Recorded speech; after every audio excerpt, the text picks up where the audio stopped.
Hai, Kak di sini. Kembali lagi dengan bimbingan belajar Little Boss Education. Kali ini kita akan pelajari tentang baris dan deret aritmatika. Stay tune.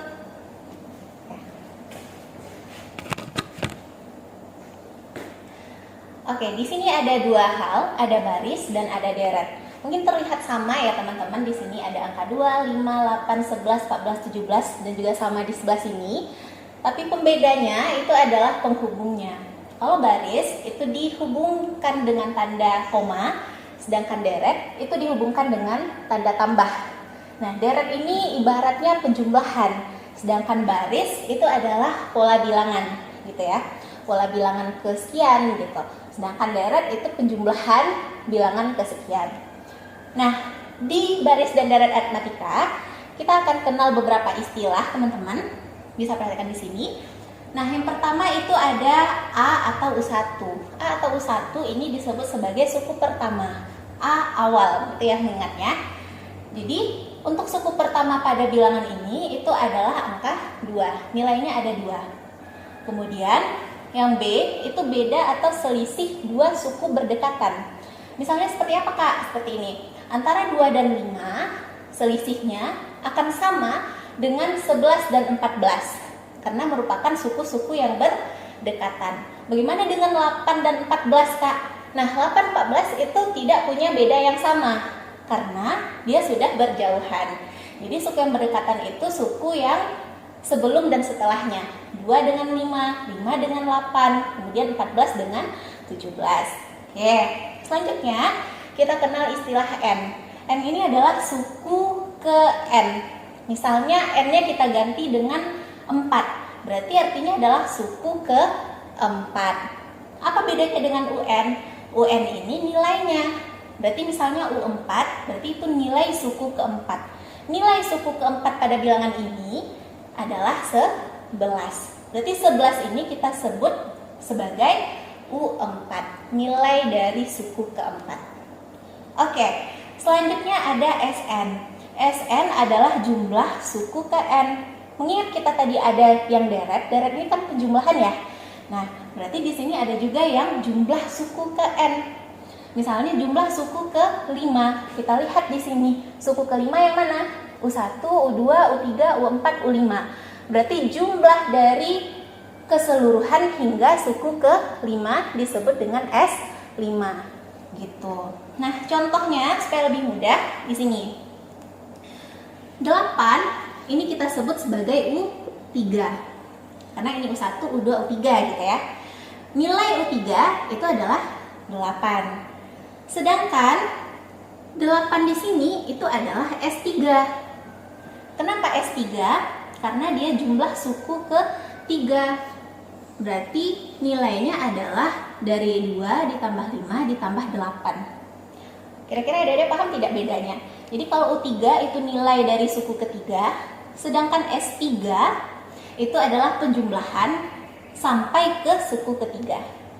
Oke, mungkin barangkali itu dulu yang konsep yang perlu kita pahami. Oke, kita masuk ke bagian rumus. Nah, di sini kakak ada dua rumus UN dan juga rumus SN. Seperti yang kita sampaikan tadi, adik-adik, UN itu untuk mencari suku ke nilai suku kesekian gitu ya, nilai suku ke N.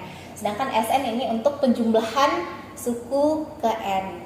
Oke, sekarang ada soal, tentukanlah nilai U15, berarti suku ke 15. Sedangkan di data kita itu baru ada suku 1, 2, 3, 4, 5, 6. Berarti kita harus cari sampai suku 15. Kalau kita jumlahkan secara manual itu sangat repot sekali.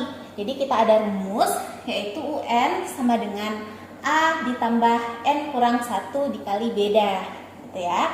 Kita masukkan ke rumus U15, berarti U N-nya kita ganti dengan 15 sama dengan A atau suku pertama itu nilainya 2. Kita masukkan 2 ditambah N kurang 1. N-nya adalah 15.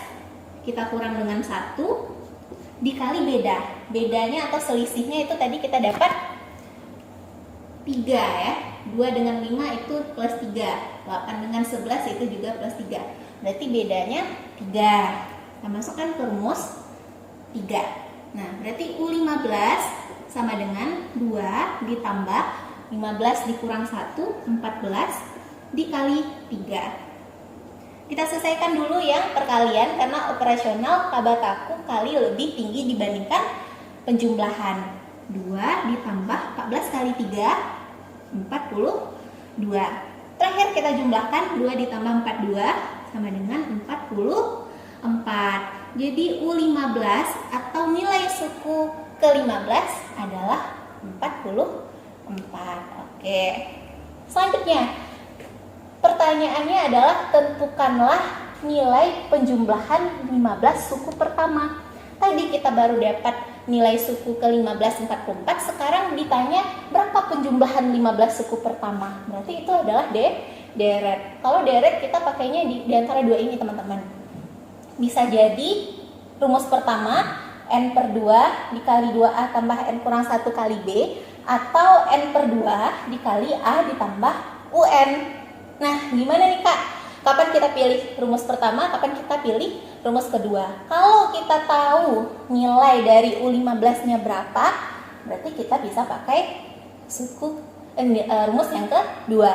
Tapi kalau misalnya nggak tahu nilainya berapa, U15-nya, kita masukkan dengan menggunakan rumus pertama. Nah, kondisinya kita tahu nilai U15. Ini dia, U15 44. Berarti kita pakai di rumus kedua.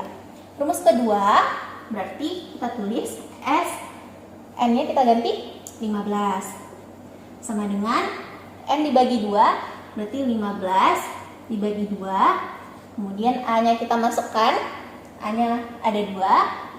Kemudian UN-nya kita masukkan, tadi nilainya adalah 44. Berarti 2 tambah 44, 46 dikali 15 per 2.